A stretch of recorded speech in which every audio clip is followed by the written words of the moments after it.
की एवं वे वर्तमान में अपने पिताश्री के साथ 20 सालों से जबलपुर हाईकोर्ट में वकालत संभाल रहे हैं और साथ में ही इनकी जीवन संगिनी श्रीमती तृप्ति माहेश्वरी इनका सहयोग करती हैं। मैं सर से आवेदन करना चाहूँगी कि आप औद्योगिक विवाद अधिनियम 1947 एवं स्थायी आदेश अधिनियम 1961 के विभिन्न प्रावधानों से हमें अवगत कराएं।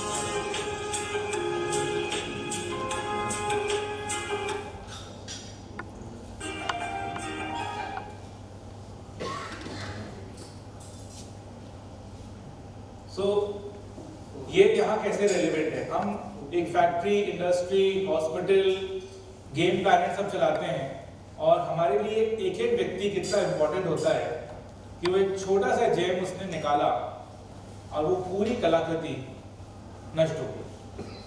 सो हमारे लिए एक एक एम्प्लॉई कैसे काम का है और अगर वो ठीक से काम नहीं कर पाएगा या हम उसे ठीक से मैनेज नहीं कर पाएंगे तो what can be the catastrophic effect, कितना बुरा हाल हमारी पूरे संस्थान का हो सकता है। ये इस वीडियो का आशय था और यही सिद्धांत लेबर लॉस का है। लेबर लॉस 40+ इन नंबर है अपने यहाँ पे, मैं उन सब के बारे में नहीं बात करते हुए सीमित जो बेसिक 2 कानून हैं मैं उनके बारे में बता रहा हूँ, क्योंकि वो बेसिक जो 2 कानून हैं, इंडस्ट्रियल डिस्प्यूट्स एक्ट जो कि इंडस्ट्री, फैक्ट्री, हम जो भी नाम देना चाहें, और साथ में जो वर्कमैन होता है उसका रिलेशन को कैसे गवर्न होता है, क्या प्रक्रिया होती है और कहाँ हम उसमें चूक कर जाते हैं, हम कैसे उसको समझ नहीं पाते, उसको लेकर है। दूसरा है Madhya Pradesh industrial employment standing orders act. अब ये स्टैंडिंग ऑर्डर्स क्या है? ये वह सर्विस रूल्स हैं जो हम पे डीम्ड टू बी एप्लीकेबल है। हम चाहें न चाहें, अगर हमने उसका आगे मैं समझाऊंगा कि कैसे उसमें एग्जेम्पशंस लिए जाते हैं। नाउ इनका बेसिस क्या है? We all are governed by constitution, संविधान हमारा फंडामेंटल है। तो जो फंडामेंटल राइट्स हैं, पार्ट 3 ऑफ कॉन्स्टिट्यूशन हम लोग बोलते हैं, तो जो कॉन्स्टिट्यूशनल राइट्स होते हैं वो एम्प्लॉयर के भी होते हैं, एम्प्लॉय के भी होते हैं। लेकिन ये जो कानून जब बना था, it is started in the British. Industrial revolution हुआ ब्रिटिश में, इंग्लैंड में जो हुआ, तो वहां पर जो कानून बना उसी को अमेंडमेंट करते हुए हम यहाँ पे लेकर आए। Now it is understood in the context of article 16 1923। ये बेसिक हमारे फंडामेंटल राइट्स होते हैं। इसी को एलैबोरेट करा है विज़ workers, विज़ employers, industrial dispute act, और इसी को फर्दर एलैबोरेट करा है स्टैंडिंग ऑर्डर्स एक्ट। और दूसरा जो directive principle of state policy जो बड़ा कम सुनते हैं, हम अपने मौलिक अधिकार का ज्यादा सुनते हैं, हमारे कर्तव्य के बारे में हम लोग कम सुनते हैं। तो वो जो कर्तव्य होते हैं एज एन एम्प्लॉयर, उसके बारे में भी कुछ आर्टिकल्स हैं और उनको हम एलैबोरेट इंडस्ट्रियल डिस्प्यूट एक्ट में कर रहे हैं। नाउ ये This slides will be shared after the presentation. So equality of opportunity employment का दूसरा आर्टिकल 19, जो बड़े उद्योग हैं वहां पर यूनियंस होंगी, फैक्ट्री में होती हैं, अनऑफिशियल यूनियंस भी होती हैं और फिर उनके साथ बार्गेनिंग भी होती है। और जैसे जैसे हम ग्रो करते हैं वैसे वो यूनियंस इंपॉर्टेंट भी होती हैं। They act like a pressure cooker, जो सीटी प्रेशर निकाल देती है, तो यूनियंस वहां पे इंपॉर्टेंट होती है। अगर हम उसको सोचते कि हमारे यहाँ यूनियन होनी ही नहीं चाहिए, and we are running a factory of 50+, 100+, not possible. You need someone to discuss things about, and it is not possible as an employer having 50 or 100 employees कि आप सबसे इंडिविजुअली बात कर सकते। तो वहाँ पर जाके ये यूनियन जो आर्टिकल 19 में हमें मौलिक अधिकार है उसमें काम आती है, आर्टिकल 23 और prohibition of employment in children in factories, वो तो आपका हर जगह लागू है। ये डायरेक्टिव प्रिंसिपल्स जो मैंने बोला, तो इसमें से अगर कुछ भी वायलेट हो रहा है तो एन एम्प्लॉई और a workman can file a case against you. अब वो जनरली गलतियां कहाँ होती हैं, उस पर आएंगे। जैसे मैंने शुरू में बोला कि जो इंडस्ट्रियल एम्प्लॉयमेंट ऑर्डर है ये डीम्ड सर्विस रूल्स है। आप इसको अपने यहाँ पे नोटिफाइड करें या आपने नोटिफाइड नहीं करें, आपने अगर अपने खुद के इन हाउस सर्विस रूल्स बनाए हुए जो कि कुछ एस्टैब्लिशमेंट्स के हैं, तो उन पे अगर वो सर्टिफाइड है तो ये नहीं लगेंगे। अगर आपने वो सर्टिफाइड नहीं कराए हैं तो ये ऑटोमेटिकली एप्लीकेबल हैं, टू द एक्सटेंट कि ऑल इंडिया में जो all India standing orders act है उसमें लिखा हुआ है कि मध्य प्रदेश का अलग से है, बाकी ऑल इंडिया।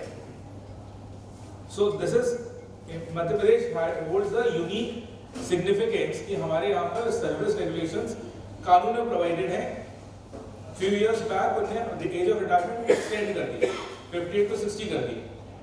एम्प्लॉयर्स ने बोला यहाँ पे लागू है कि नहीं है, the government said no, automatically applicable. आप ऐसा नहीं बोल सकते कि हमारे यहाँ पे लागू नहीं होगा, वो हमारे यहाँ पे ऑटोमेटिकली लागू होगा, इवन टू द एक्सटेंट कि अगर आपके अपॉइंटमेंट लेटर्स में आपने 58 लिखा हुआ था, उन्हें बोलते 60, तो वो डीम्ड है कि अपॉइंटमेंट लेटर में भी चेंज होगा।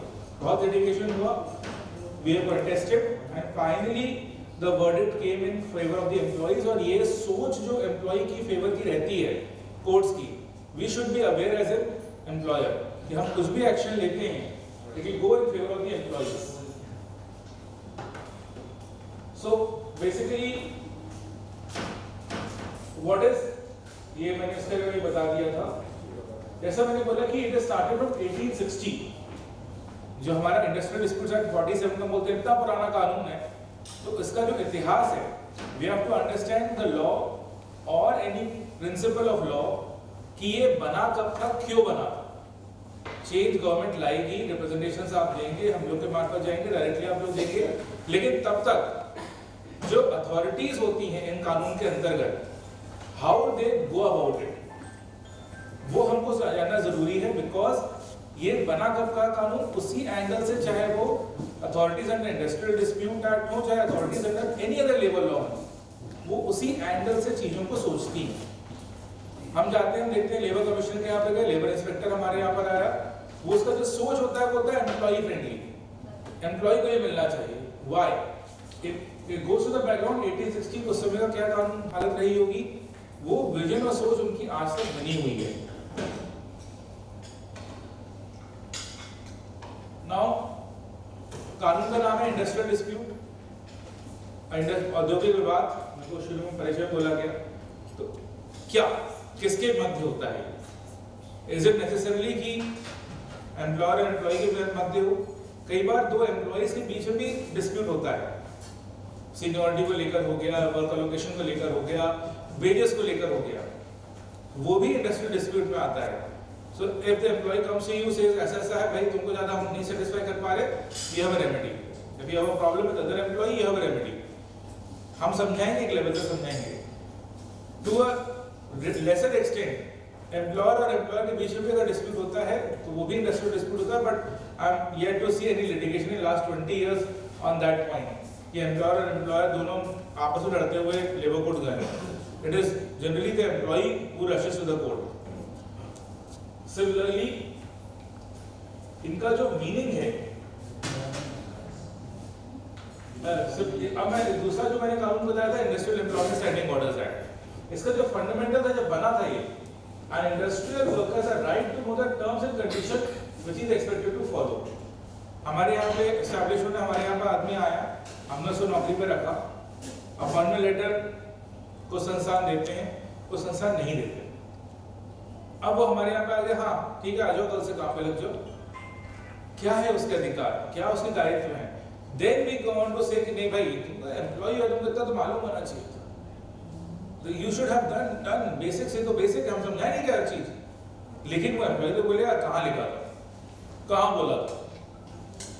That's why the SSO standing orders, भाई ये लिखा हुआ है कानून में है, मतलब हमें भी पता है और आपको भी पता है, हम वी आर, आप समझाना पूछोगे तो हम समझा देंगे, लेकिन we are not going expected to do this. Further उसमें हमको बेनिफिट रहता है कि उसको हम अपॉइंटमेंट लेटर्स इशू करते हैं तो इंडस्ट्री, एक नॉर्मल सोच इंडस्ट्री की क्या आती है सर, आप बताइए सर, बिकॉज आप जिस बिजनेस से आते हैं तो उसमें एक इंडस्ट्री का जो सोच उसमें नहीं आएगी।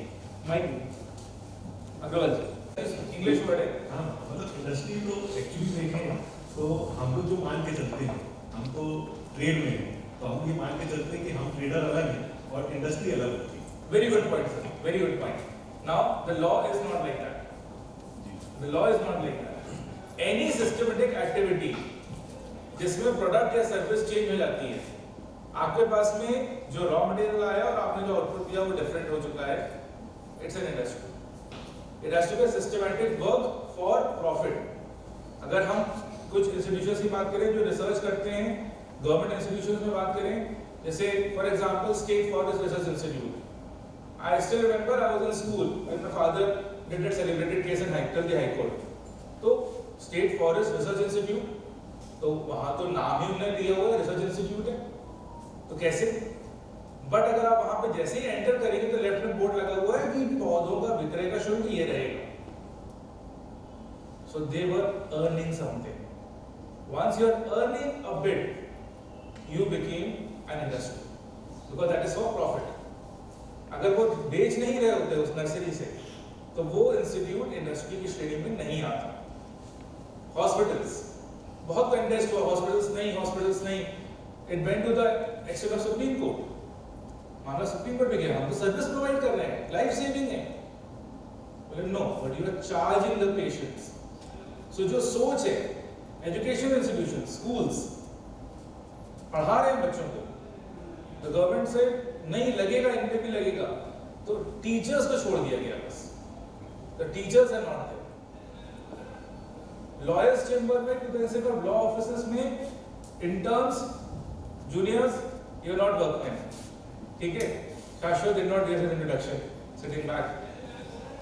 कल इन लोगों ने आखिर में केस स्टडीज इन लोगों ने बना के दी मेरे को कि भैया सब तो एब्स्ट्रैक्ट है, कुछ प्रैक्टिकल तो बताओ। तो अभी केस स्टडीज आपके पास में आपको देना है आखिर में। तो टीचर्स पे नहीं लगेगा, लॉ ऑफिसर्स मैंने बात की, डॉक्टर्स पे बात की, तो डॉक्टर पे ऐसा नहीं लगेगा, लेकिन आपके यहाँ जो कंपाउंडर है, हमारे यहाँ जो मुंशी है, ही प्रॉफिट कैन बी मिनिस्क्यूल, बहुत कम भी हो सकता है प्रॉफिट। ये इसमें फिर पूरा definition coated, which I will not be reading it again. Industrial dispute किस प्रकार के हो सकते हैं? इट कैन बी शुरुआत हुई नौकरी से, एम्प्लॉयमेंट हुआ, तो एम्प्लॉयमेंट संबंधित हो गए कि हमको एम्प्लॉयमेंट के समय आपने ये सब टर्म्स एंड कंडीशन बताई थी और आप हमसे ज़्यादा काम करा रहे हो, आपने हमको बोला 8 घंटा, 10 घंटे काम करा रहे हो, तो that can be a dispute. आपने हमें ये रेट की बात की थी, आप उससे हमें कम पैसे दे रहे हो, पीएफ डिडक्ट कर लिया आपने हमको बताया नहीं था, that can be a dispute. Forums उसके अलग अलग होते जाएंगे जैसे जैसे डिस्प्यूट आगे बढ़ता है। तो अभी सर पांडे जी ने बोला था एक्सीडेंट हो गया, so then another forum will be there, shall it will be covered in the next topics।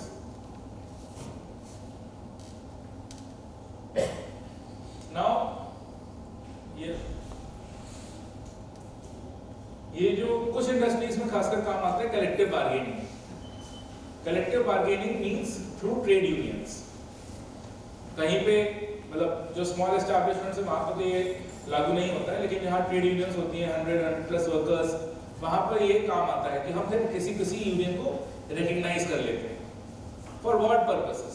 वो ट्रेड यूनियन आपसे क्या बातें करेगी, या कई बार हम लोग अपने बोल देते भाई ठीक है ये स्टाफ का रिप्रेजेंटेटिव रहेगा, I am not going to talk to everyone, not possible, I have to do management. तो कलेक्टिव बार्गेनिंग के लिए भी इसमें प्रोविजंस दिए गए हैं। सबसे बड़ी प्रॉब्लम जो पहले बहुत हुआ करती थी, आजकल जबलपुर तो एटलीस्ट उससे बचा हुआ है, इंदौर तरफ आज भी है, ग्वालियर तरफ बहुत ज्यादा दिक्कत है, स्ट्राइक्स। स्ट्राइक कॉल कर दी, नहीं करेंगे काम। स्पेशली हम देखते हैं गवर्नमेंट सेक्टर में और ज्यादा होता है, प्राइवेट एस्टैब्लिशमेंट से भी होता है।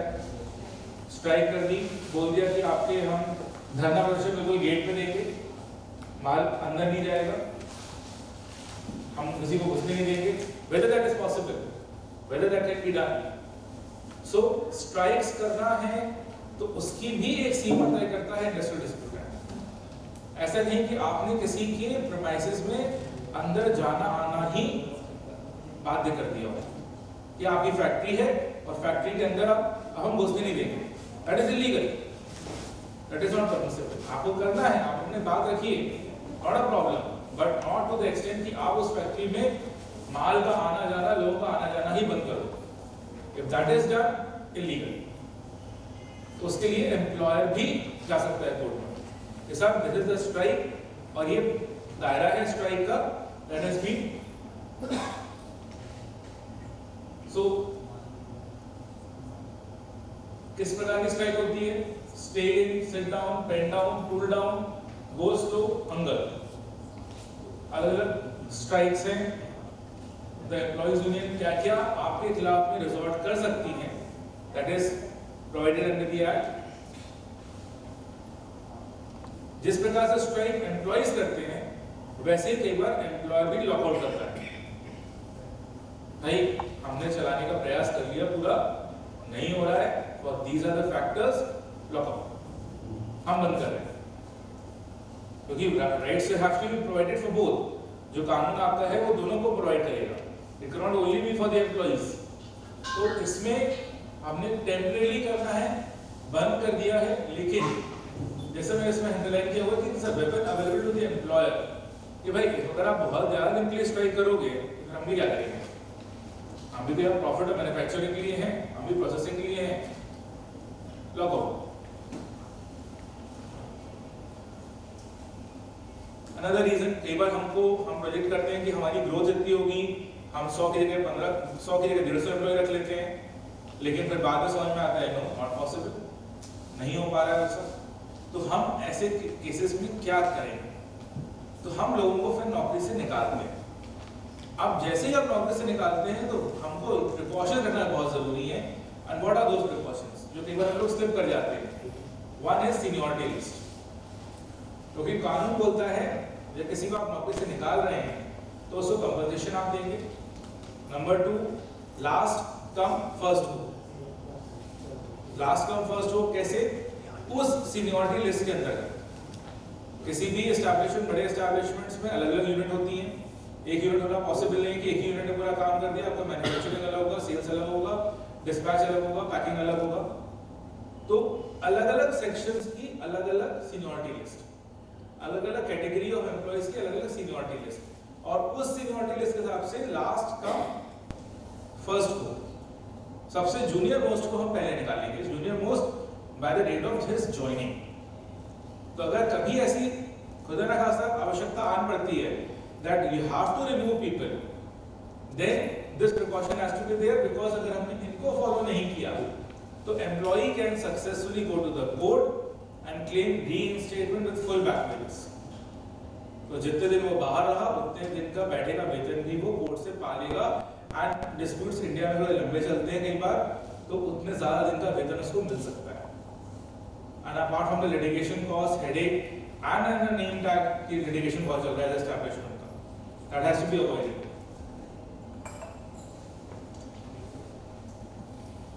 एक रिट्रेंचमेंट वर्ड अभी जो मैंने बोला निकालने वाला, तो एक और रहता है कि जब आप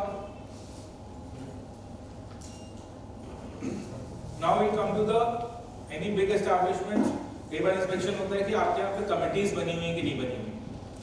आइडियली ये कमिटीज होना चाहिए, एंड जो नीचे वाले लिखे हुए हैं थर्ड ऑनवर्ड्स, सेकंड ऑनवर्ड्स, वो सारे के सारे गवर्नमेंट प्रोवाइडेड हैं। काम चालू होता है लोगों का कंसिलिएशन ऑफिसर्स से, then it goes to the extent of labour code, नीचे 3 वाले कोड फोरम्स। तो फर्स्ट जो सेकंड है कंसिलिएशन ऑफिसर्स, अगर किसी भी एम्प्लॉय को डिस्प्यूट है तो जबलपुर में it is the assistant labour commissioner Vijaynagar, वहां पे जाके एम्प्लॉइज यूनियन या एम्प्लॉय डायरेक्टली भी कंप्लेंट करता है। एम्प्लॉय निकाल दिया नौकरी से, वहां की शिकायत कर सकता है। अगर उसको वेजेस, ट्रांसफर, डेपुटेशन, किसी और की समस्या है तो थ्रू यूनियन कर सकता है। The unions are active in Madhya Pradesh, in Jabalpur, and specially in medical sector. MP medical sales and representative union is very vocal and vociferous हर जगह, फ्रॉम जबलपुर टू विदिशा, गुना, हर जगह ये लोग लगाते हैं, कंप्लेंट केसेस लगाते रहते हैं। We have to be cautious about it. Keep उन यूनियंस का। Now coming to the second limb of the presentation, it is about the standing orders. किस पे लागू है? Everyone, as I said in the beginning, सब पे लागू।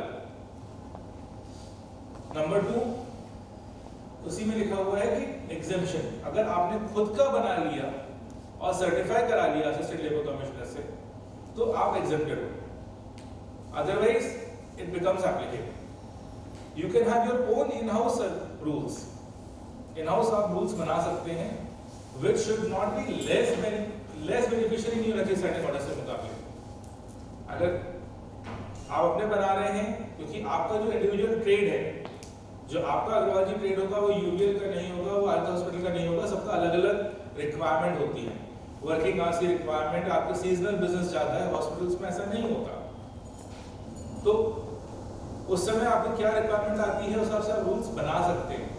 But जो रूल्स में रिक्वायरमेंट है कि आपको छुट्टी देना है, तनख्वाह का दिन फिक्स करना है, it has to be prescribed in your rules and rules as well. और कई बार हम ब्रांचेस भी खोलते हैं, we can see branches being form, तो how would you govern them? क्योंकि ये ब्रांचेस के बारे में बात नहीं कर रहा, वो गवर्निंग हमको करना है, हमको किसी एम्प्लॉय को ट्रांसफर की बात करना है, तो हम अपने इन हाउस रूल्स से उसको बता सकते हैं।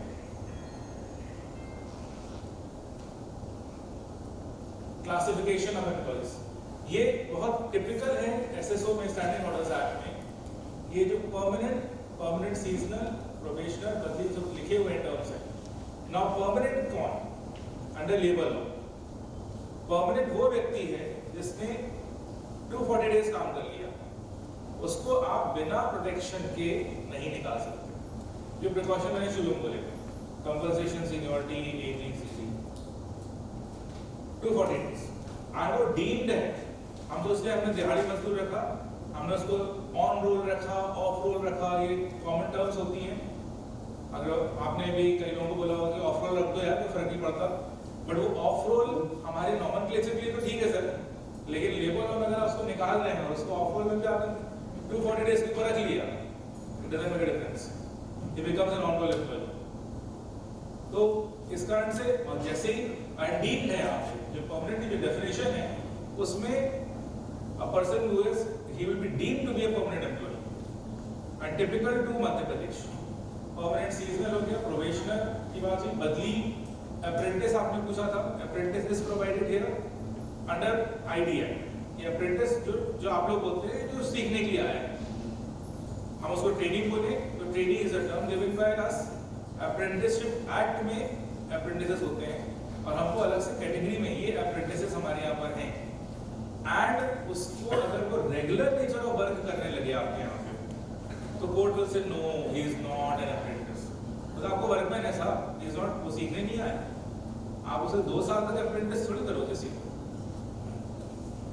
देन फिक्स्ड टर्म एम्प्लॉयमेंट, कई बार हमको लगता है कि हमको कोई प्रोजेक्ट बना, शुड बी स्केल अप करना है, हमने ये नया प्रोजेक्ट लॉन्च किया, नया यूनिट लॉन्च किया, लेकिन ये रिक्वायरमेंट हमको भी पक्का नहीं है, हमको 2 साल 1 साल की दिख रही है, और उसका हो सकता है कि वी विल नीड इट, हो सकता है we will not need it. Like the management articles which we read, food, hospital, education, these are the permanent requirements. ये आज भी है, 10 साल बाद पहले भी, 10 साल बाद भी रहेंगे, लेकिन देयर आर सब रिक्वायरमेंट्स जो हमको आज डेवलप होने लगती है। जैसे आज मॉल्स में जो गेम जोन्स हैं, या मॉल्स में जो मूवीज हॉल्स हैं, वो 10 साल पहले से नहीं थे, तो जिस समय वो शुरू हुए थे, हो सकता है कि आज कोई नई चीज यहाँ पे आर्टिफिशियल इंटेलिजेंस के माध्यम से आप स्केल अप करना चाहते हो। आप पेटीएम से हैं, आप हो सकता है कोई ट्रेनिंग इंस्टीट्यूट यहाँ पे शहर में लाना चाहें, but you don't know for how long it will run, it can B for 6 months। आप ट्रायल करेंगे, जब आप ट्रायल करेंगे तो इट इज ऑलवेज एडवाइजेबल कि आप उसको फिक्स्ड टर्म एम्प्लॉय रखें। It can be 1 year, more than 240 days हो गया sir, it can be 1 year employee, लेकिन जिसके दिन आप उसको निकालोगे, ना उसको कंपनसेशन देना है, ना सीनियरिटी लिस्ट बनानी है, बिकॉज जिस दिन वो उसको रखा था उसी दिन ही new that he will be out on completion of 1 year, that is the fixed term employ.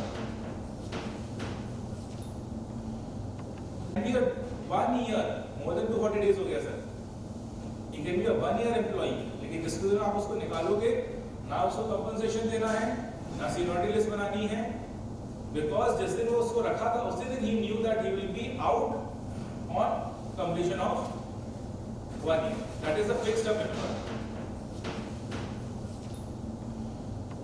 But क्योंकि आप एम्प्लॉयर्स खुद यहाँ पर हैं तो आप लोग खुद उसको अपने एंगल से उसको व्यू करके हमको बताएं कि what will be your first impression and then we can discuss कि वो लॉ पे है कि नहीं सबके।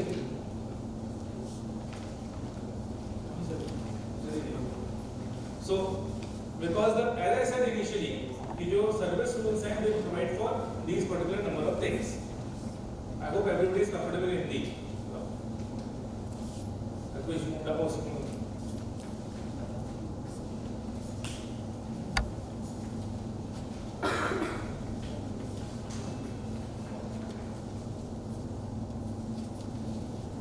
I'll summarize प्रकरण परिस्थिति फर्स्ट, मैं समराइज कर देता हूँ उसको कि आपने किसी को रखा, इसको मून लाइटिंग भी बोलते हैं कि आपके यहाँ का कर्मचारी किसी और के यहाँ भी जाता है और उसके यहाँ बोलता है, आपको तो बोल देता है कि मैं ट्रैफिक जाम में फंस गया, फ्लाईओवर बन रहा है सर, ट्रैफिक जाम में फंस गया था, अरे सर आज रैली थी, पॉलिटिकल रैली, उसमें फंस गया मैं।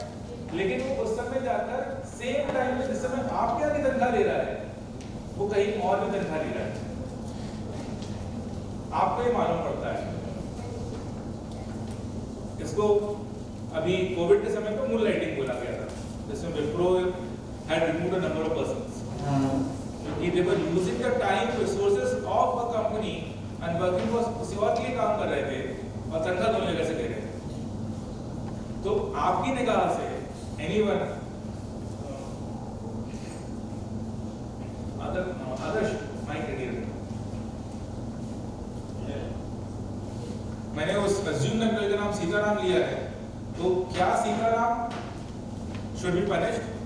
अगर हाँ तो क्या प्रोसेस आप अपनाएंगे? First impression as an employer आप क्या फील करते हैं? Anybody to begin with? पहले समझाएंगे उनको कैसे माइक पहले समझाएंगे, बिल्कुल वो नहीं माना, उसमें नहीं सर मैं तो जाम में फंस जाता था सर, फॉलो करके देखेंगे, हमको फॉलो मालूम पड़ गया कि वो कर रहा था, उसने बता दिया कि आपके यहाँ से आता था, मेरे यहाँ बैठता था और 1 घंटे काम करता, लेकिन आपने पूरे दिन नहीं तनख्वाह दी उसको, मैंने भी उसको तनख्वाह दी।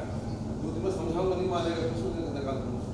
निकालेंगे मिसकंडक्ट है, मतलब निकालेंगे कैसे, क्या प्रक्रिया है? वार्निंग लेटर देंगे, ठीक है, उसके बाद ही सुधरा था, 1-2 वार्निंग लेटर देने के बाद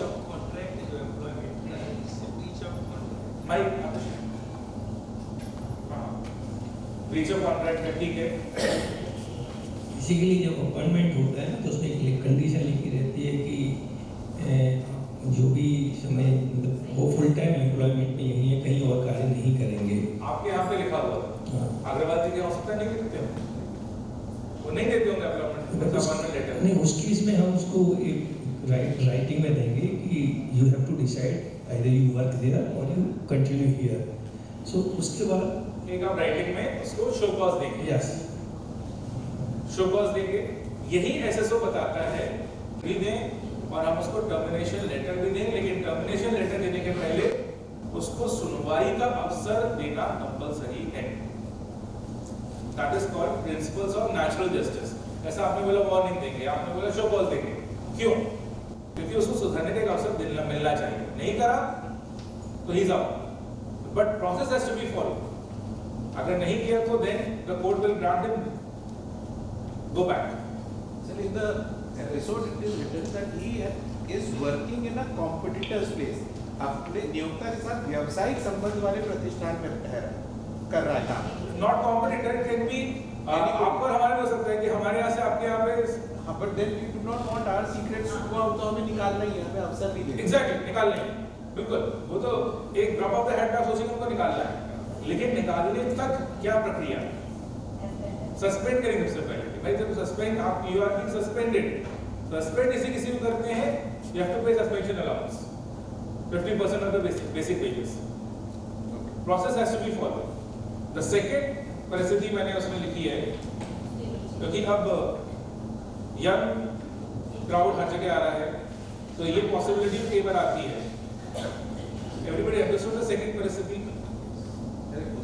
हाँ, सर. रिसेंटली हमने ऑर्गेनाइजेशन में एक एम्प्लॉय ज्वाइन किया है, तो 50 डेज वर्क किया है, और उसका सिलेक्शन जब हुआ था तो उसका बायोडाटा बेस पे हमने उसको सिलेक्ट किया, और 50 डेज में उसका परफॉर्मेंस वो नहीं मिला, और नेक्स्ट अब वो एम्प्लॉय को हम कंटिन्यू नहीं कर रहे हैं, और हमने जो अपॉइंटमेंट दिया है उसमें क्लियर मेंशन है कि अगर हम आपको एम्प्लॉय को निकालता है तो 1 मंथ की सैलरी हम देते हैं जी.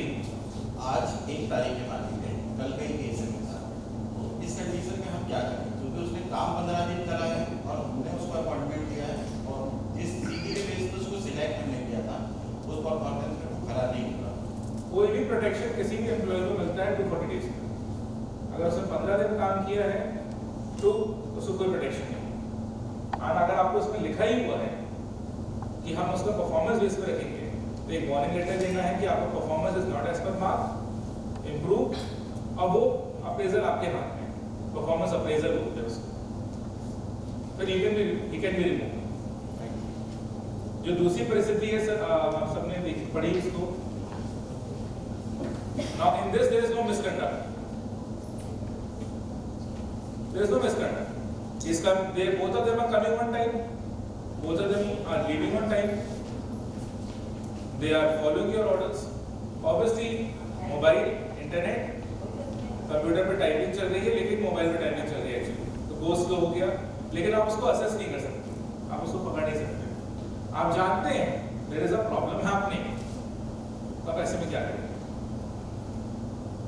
दैट वो मेरे पास एम्प्लॉयर आया, मैंने आपके पास भेज दिया कि आप यूबीए में पता करिए, वहाँ पे बहुत एम्प्लॉयर्स को देखते हैं, आप पेटीएम में पता करिए, वहाँ बहुत एम्प्लॉयर को देखते हैं. तो जैसा आप बताएंगे ऐसे में आप क्या करेंगे एज एन एम्प्लॉयर? जब आप जान रहे हैं कि यहाँ पर ये हो रहा है, प्रोडक्टिविटी आपकी घट रही है, तनख्वाह तो आपको पूरी देनी है. सेम है कि उनको या तो नोटिस पीरियड देंगे या तो उनको बताएंगे कि आपका प्रोडक्टिविटी, अगर हमारा काम तो ऐसा प्रोडक्टिविटी पे ही रहता है कि अगर आप करोगे तो ये आपको पूरा सैलरी रहेगा, नहीं तो जो आपका मिनिमम वेज है वही जाएगा. तो उनको या तो हम एनकरेज भी करते हैं, ओवर टाइम देते हैं उनको, तो अगर आप पर टाइम का काम हो रहा है उससे ज़्यादा प्रोडक्टिविटी आप कर रहे हो तो ओवर टाइम आपको देंगे हम, और करते भी हैं. और जैसा अभी आपने बोला कि प्रोडक्टिविटी लेस हो रही है आपकी, मतलब हाँ, लेकिन ये भी ऐसे दो काम कर रहे हैं, दो एम्प्लॉइज काम कर रहे हैं, और एक का काम हमारे को एफिशिएंट लग रहा है और एक का कम एफिशिएंट लग रहा है, तो उस केस में उनको हम एक टर्मिनेशन लेटर देते हैं. ओके, तो हम डायरेक्ट टर्मिनेट कर देते हैं. और हमारे यहाँ अपॉइंटमेंट होती है, तो अपॉइंटमेंट में भी लिखा रहता है ये कि आपका तो अपॉइंटमेंट लेटर के साथ में एग्जॉस्टिव होगा. हमारा अपॉइंटमेंट में लिखा रहता है कि अगर आपका प्रोडक्टिविटी कहीं जाकर लेस होता है तो हम आपको टर्मिनेट कर सकते हैं. तो ये चीज़ें हम नोट करके देते हैं.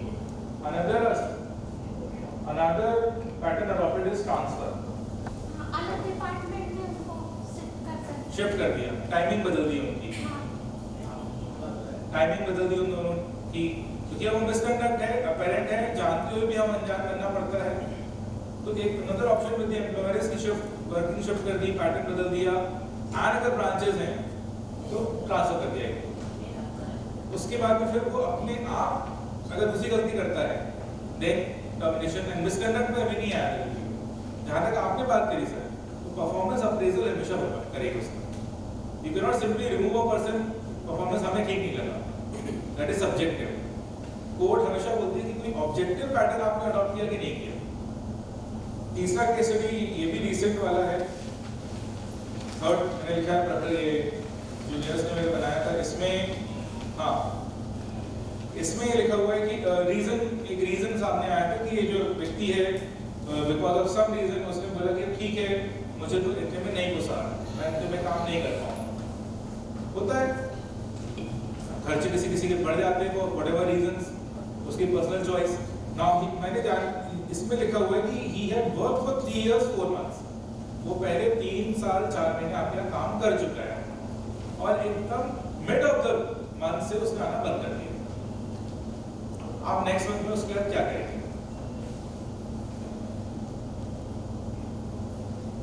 व्हाट विल, हम क्या अज्यूम करेंगे, हम जनरली क्या मानते हैं सर, अगर एकदम से अनाज 10 तारीख से बंद कर दिया और 10-12 दिन हो गए, हम क्या मानते हैं उस चीज को? Exactly, very correct. आपने जो 99% एम्प्लॉयर सोचते हैं वो आपने बोला। Anybody disagrees with that? Agrees. The law disagrees with you.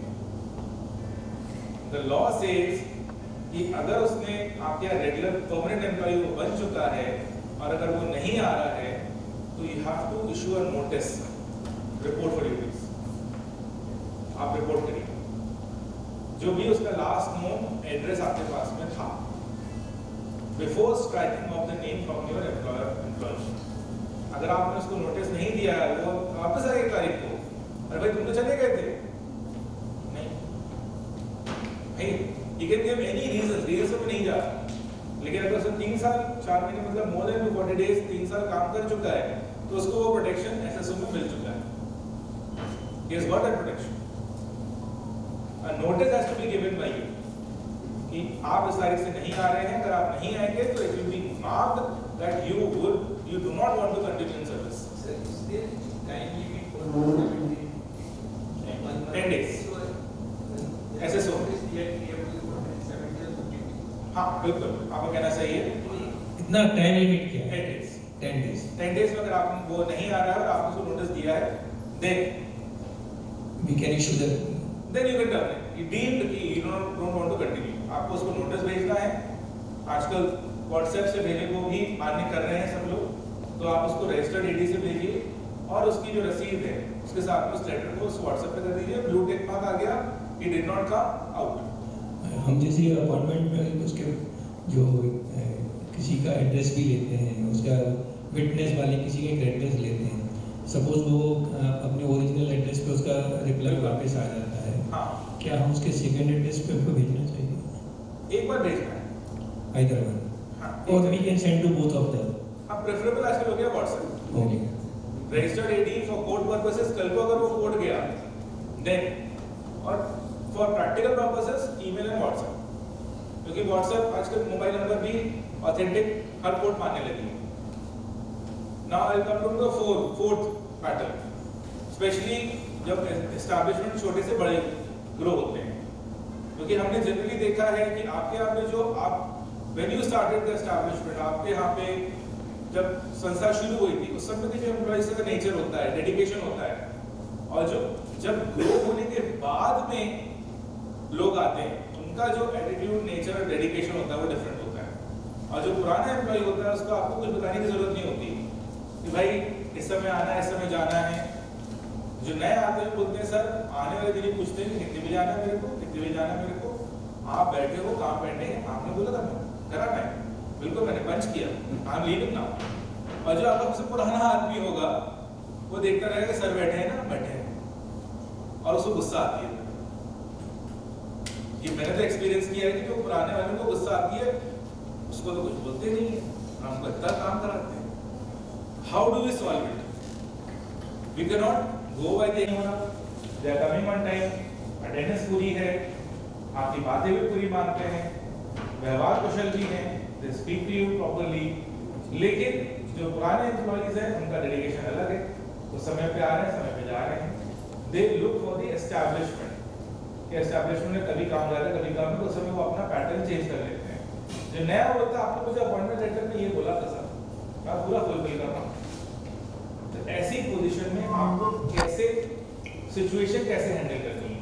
तो जनरली हमारे यहाँ अपॉइंटमेंट लेटर देते नहीं है हॉस्पिटल, मतलब कंफर्म देना चाहिए पहली चीज, कंफर्म, क्योंकि जब एम्प्लॉय आता है केवल उसके सर्टिफिकेट वगैरह पे वेरीफाई करके और सबको डिप्लोमा होल्डर है हुआ है, और मैक्सिमम उनकी जॉब लग जाती है साल भर या 6 महीने में गवर्नमेंट सेक्टर में जी, मैक्सिमम ऐसा होता है। हाँ बिल्कुल।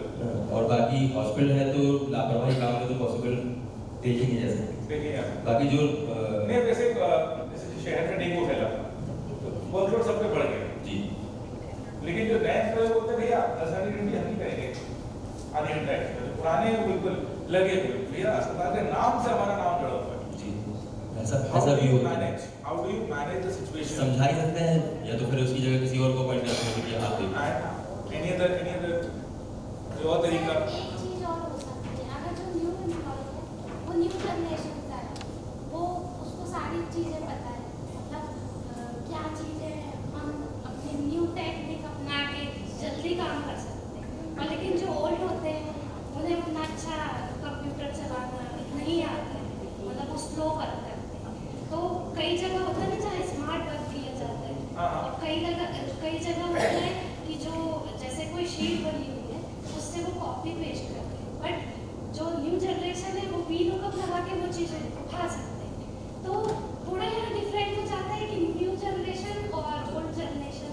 मेरा सवाल दूसरा था मैम, मेरा सवाल था कि मैं पुराना ज़्यादा टाइम आपका पुराना आपकी फर्म के आपकी संस्था के नाम के हिसाब से फ्लेक्सिबल होना है, उसको इंसेंटिवाइज कर सकते हैं, इंसेंटिवाइज कर सकते हैं, अप्रेजल कर सकते हैं, लेकिन ये सब्जेक्टिव हो गया सर।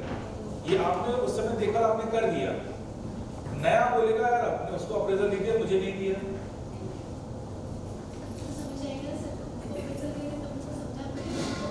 हाँ समझा पाएंगे, उसकी जगह पे द लीगल एडवाइस और कंसल्टेंट एडवाइस विल बी कि आप इन हाउस रूल्स में उसको डॉक्यूमेंट करें कि एक कोटा जो है ना अप्रेजल का वो हमारा है, सब्जेक्ट टू। तो जो इन हाउस रूल्स की बात आती है, व्हेनेवर यू आर ग्रोइंग, तो हमको एक एसएसओ से बाहर निकल के हमको खुद के रूल्स डेवलप करने चाहिए। This is important for your the long term sustenance, क्योंकि हमारे लिए पुराने लोग भी उतने जरूरी हैं, भले ही वो ओल्ड पैटर्न पे काम कर रहे हैं, उन्हें कॉपी पेस्ट नहीं आता हो, लेकिन वो भी बहुत जरूरी होते हैं। I just conclude with the एक 10 साल पहले आंटी गाजियाबाद के प्रोफेसर ने मुझसे बातचीत की थी, और उसमें ये था, हम लोग एक सेशन में थे, तो उन्होंने बोला कि आपके ऑफिस में आप ज्वाइन करते हैं एज अ यूथ नए व्यक्ति, आपके फादर के समय का एक एम्प्लॉई है जो कि सारे काम करता है, और आपको लगता है कि वो यार क्या मतलब है, सफाई भी कर रहा है, ताला भी खोल रहा है, ताला भी लगा रहा है, he is so less productive. Father is like, no, leave him. No, leave him. वो क्यों? Because he has worked with the establishment from the scratch. दूसरे लेबर लॉज में आता है, ग्रेजुएटी वगैरह में कॉन्सेप्ट आता है कि आपकी भाषा वो रहेगी जिसमें दूसरे सीजन में वो काम ही नहीं, वैसा अपन कोको कोला किसी को और कोल्ड ड्रिंक के लिए नहीं आ सकते। फार्मिंग इंडस्ट्री में होता है, जैसे एप्पल वगैरह जैसे कश्मीर में वो seasonal, they are cut seasonal. Okay, so before at the time of conclusion I must recollect कि ये जो सेमिनार हमने कॉन्सेप्चुअलाइज किया था 10 साल पहले पापा ने मेरे को बोला था कि ऐसा सेमिनार करना है, and it took 10 long years for us to actually bring it before you, क्योंकि हमें हमेशा एक एप्रीहेंशन था कि इसको रिसीव आप लोग रिसीव कैसे करेंगे। सो हम लोग तो चांडक परिवार की ओर से आप सभी को सबसे बड़ा शुक्रिया अदा करेंगे, धन्यवाद देना चाहिए कि आप लोगों ने इसको बहुत अच्छा रिस्पॉन्स दिया। It is more than our expectation कि एक एकेडमिक सेशन कंटिन्यूएशन में चलना बिना एक भी मोबाइल फोन रिंग हुए, that was applausible. Thank you so much. First of all, I extend my thanks to Chandak sir and Uttam ji for inviting me here, and unexpectedly the session was extremely good. There were so many points that we did not know, and we came to know through this session that we look forward to more such sessions. And in a city like Jabalpur, I think it is commendable that you people have not only come up with educating the people, but this is beyond profession and excellence. So I wish that in the coming years also, every year there must be at least one seminar, so that we can be educated more and we come to know of labor laws more. It was very surprising that he said, like in a field like agriculture also, we never thought that ESIC and PF provisions can be applicable, but they are, so we will be more cautious now. And thank you so much. It was a great session. Thank you. 50वीं सालगिरह की बधाई। 50 साल मेहनत करते हो गए और हमको 40 साल चाणक्य साहब के साथ काम करते हो गए, तो मुझे तो बहुत अच्छा लगा। मेरा जो एक्सपीरियंस बताता हूँ, मैं जयपुर में दुर्लभ जी हॉस्पिटल में था, तो जयपुर में बड़ा पैटर्न है ये, महीने में जैसे आयुष्मान भारत के बारे में होता है, वैसे जैसे आपने एक सेमिनार किया, ऐसे वो आयुष्मान भारत बारे में करेंगे, मेडिक्लेम के बारे में करेंगे, तो लोग क्या होता है कि अपनी क्वेरीज लेके आते हैं, अपने एक्सपीरियंसेस लेके आते हैं। तो ऐसा जबलपुर में कुछ पैटर्न चालू हो जाए कि आयुष्मान भारत सारे हॉस्पिटल में लागू होता है, तो बहुत सारी क्वेरीज रहती हैं, चाहे हम डिपार्टमेंट से कोऑर्डिनेट करके करें, चाहे चार्टर्ड अकाउंटेंट एसोसिएशन करें या जो डॉक्टर्स के एसोसिएशन, कोई भी एक एसोसिएशन, कुछ ना कुछ लोग आके करें, तो उससे जैसे आज हमको कितने सारे बेनिफिट्स मिले, ऐसे ही मेडिक्लेम से रिलेटेड बेनिफिट्स मिलेंगे और आयुष्मान भारत से रिलेटेड बेनिफिट्स मिलेंगे, जैसे लेबर लॉ के रिलेटेड बेनिफिट्स मिलेंगे। तो ऐसे कुछ ग्रुप्स जो NGOs हैं, इंस्टीट्यूट्स हैं, यदि वो आगे आएंगे और इस तरह से सेमिनार करेंगे तो बहुत सारी चीज़ें, नॉलेज भी बढ़ती है। हमको काफ़ी साल नौकरी करते हो गए, आज हमको पता चल रहा है कि SIC में कितनी मतलब माइक्रो लेवल पे जो इश्यूज हैं जो लोगों को नहीं पता थे, तो वो पता चल जाएंगे और प्रॉब्लम भी सॉल्व होगी, लोग अपडेटेड भी होंगे। So thank you very much Chandak sir. और हम सर ने तो एवरी ईयर बोला, तो मैं तो चाहूँगा कि अब हर 6 महीने में करें। Thank you sir. Thank you उत्तम जी। मैं ये बोलना चाहूँगा कि एक बहुत बड़ा मिसकंसेप्शन है कि मोर स्टडी मोर कंफ्यूजन। तो इस चक्कर में इन जनरल क्या होता है, लेबर लॉ, PF, ESI, इसके बारे में इंडस्ट्रियलिस्ट समझना ही नहीं चाहता, कोई भी ट्रेड वाला समझना नहीं चाहता। पर इस टाइप की वर्कशॉप होने पे मुझे ये समझ में आया कि ये जो मिसकंसेप्शन है लोगों का दूर होगा और लोगों को इसके बारे में भी इंटरेस्ट आएगा। बहुत ही इंटरेस्टिंग वर्कशॉप थी। Thank you. मेरा पर्सनल एक्सपीरियंस ये है कि लोग अनअवेयर हैं, जो एम्प्लॉयज़ साइड, एम्प्लॉयज़ लॉस से रिलेटेड सारे इंडस्ट्रीज़ में ये प्रॉब्लम है ही। तो मैं भी आपसे रिक्वेस्ट करूँगी कि ये सेमिनार्स टॉपिक वाइज जैसे और ESIC के बारे में और ब्रीफ मतलब हम पढ़ना चाहिए और उससे रिलेटेड केसेस क्या हो रहे हैं, हमें और क्या कितना अवेयर होना चाहिए, तो वैसा हमारा इंटरेस्ट होगा। Thank you sir. हम चाहते तो थे बहुत सारी चीज़। मैं जब पेटीएम ज्वाइन किया था, पेटीएम मतलब श्रीराम ग्रुप का एक हिस्सा हुआ। श्रीराम ग्रुप में ही एक कंपनी है, उनका क्लाइंट है पेटीएम। तो जब मैंने पेटीएम ज्वाइन किया था तो मेरे को PF के बारे में पढ़ा था। आई वॉज कम्प्लीटेड CIPCC और कम्प्लीटेड माई हार्टिकल्चर। सो मैंने जब मैंने ज्वाइन किया तो मुझे ऐसा पता नहीं था कि वो PF का भी काम करना पड़ेगा। तो फिर मुझे पता चला कि चलो ठीक है, देख लेंगे क्या है। चांडक जी के बारे में मेरे को फिर वहाँ पे पता चला कि हमारा कुछ काम चांडक जी भी मतलब मैंने सैलरी वगैरह सब देखते हैं। तो मैंने उनके पास जाके ही बहुत सारी चीज़ें सीख ली वहाँ से कि सर ऐसा होगा नहीं होगा। तो मेरे को इस चीज़ में इंटरेस्ट आने लगा। तो मेरे को लगा चलो ये काम अच्छा है, अभी यही करूँगा मैं। तो मेरे को जब भी जाता हूँ तो कुछ ना कुछ मतलब ऐसा पढ़ा से गा के भेजते हैं, मैं एम्प्लॉयर को भेजता हूँ, एम्प्लॉयर को बनाता हूँ, तो कहते चलो ठीक है बात करते हैं। तो और इस तरह के वर्कशॉप और भी लगाए। हमारे एम्प्लॉयर अगर कुछ आना चाहे वो तो मैं बताऊँगा उनको जाके अभी कि सर एक बार आप भी जाके अटेंड करिए तो अच्छा रहेगा। इसके पहले भी एक वर्कशॉप सर ने मतलब बुक की थी, लेकिन वो मेरे माइंड से निकल गई थी और मैं आ नहीं पाया था उस टाइम। श्रीराम ग्रुप से कोई आया नहीं था। तो थैंक यू सर फॉर आप आते हैं ऑफिस से तंत्र हिल जाते हैं। 40 साल से PF पे काम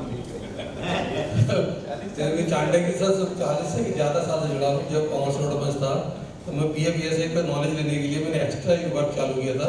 तो डायरेक्ट सर की डायरेक्शन में मैं काम करता था, तो मेरे को बहुत ज़्यादा सर से नॉलेज बढ़ा इससे और हमेशा सर ने हमेशा हमको हेल्प किया है। और ये जो वर्कशॉप लगा बहुत अच्छा लगा, ऐसे ही करता रहे तो इससे और हमारे स्टाफ भी आएंगे तो उनको भी ज़्यादा नॉलेज मिले। Thank you. Thank you. आजकल मेरा बेटा अभी आया तो उसने बोला बहुत हंगामा हो रहा है सर। वील ऑल्सो हम वो भी जानना चाहेंगे कि हम क्या इसमें एडिशंस करें। जैसे एक सजेशन आपने दिया कि जो केस स्टडीज होती हैं उसको हम एक रिवर्स वर्किंग में यहाँ पे रखें, क्योंकि जब अल्टीमेटली मामला कोर्ट में आता है तो बहुत देर हो चुकी होती है। तो और भी कोई सुझाव हो आपकी ओर से तो बहुत उसका स्वागत है। फर्स्ट ऑफ ऑल मैं बहुत थैंकफुल हूँ चाणक्य सर से, उनकी पूरी टीम से, क्योंकि हम लोग जब भी आते हैं हंगामा करने के लिए आते हैं, पर हंगामा चाणक्य सर ही करके दे देते हैं। इतने सारे क्वेश्चंस आते हैं हम लोग और सर हमको बिल्कुल 1 मिनट में उसका जवाब है। और स्पेशली मैं टीम को भी बहुत धन्यवाद करता हूँ क्योंकि उन लोग कभी भी मेल में कभी भी कुछ भी करते हैं तो प्रॉपर रिस्पांस मिलता है, इसलिए हम लोग को बहुत अच्छा लगता है। और आज जो सेशन है वो हमारे लिए बहुत सारे जो नेगेटिव बात थे वो सब चीज़ें पॉजिटिव में हो गई है, वो चीज़ में बहुत हम लोग की टीम पूरी खुश है।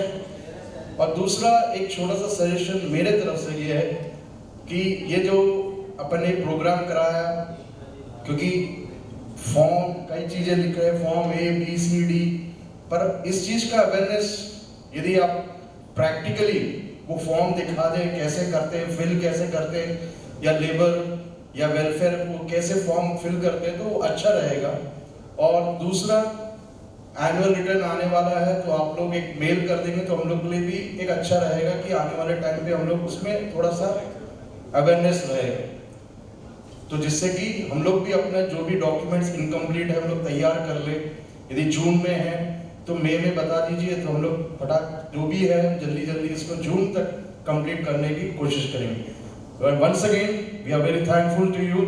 हम ये चाहते हैं कि 6 मंथ्स नहीं, क्वार्टरली कर ले तो बहुत अच्छा रहेगा, 3 मंथ्स। इतना प्रेशर आप हम पे देंगे उतना हम लोग निखर के आएंगे, रेस्ट एश्योर्ड सर। और अभी आपने जो डिमांड करी, सर से मैंने बात करी, तो वी अश्योर दैट जैसा आज का जो पूरा वीडियो बन रहा है, नॉलेज का सेशन है, it will be uploaded on YouTube, the link will be shared. So also जैसा आपने सजेशन अभी दिया, तो जो भी रिटर्न्स का पीरियड आता है उसके पहले 15 दिन 1 महीने पहले यूट्यूब का लिंक आप लोग चार्टर्ड चेंबर्स परिवार की ओर से यूट्यूब पे अपलोड करके आपको लिंक ट्यूटोरियल जैसा कि कैसे उसको फिल इन करना है, कौन सा रिक्वायरमेंट आ रहा है फॉर्म का, क्योंकि इंडिविजुअली फिर कुछ क्वेरीज बचेगी तो फिर हम we can sort it out. Modit sir please, आप बहुत पहले से आए, फ्रंट रो में कम लोग बैठते हैं लेकिन आप फ्रंट रो में बैठे थे पूरे टाइम सर।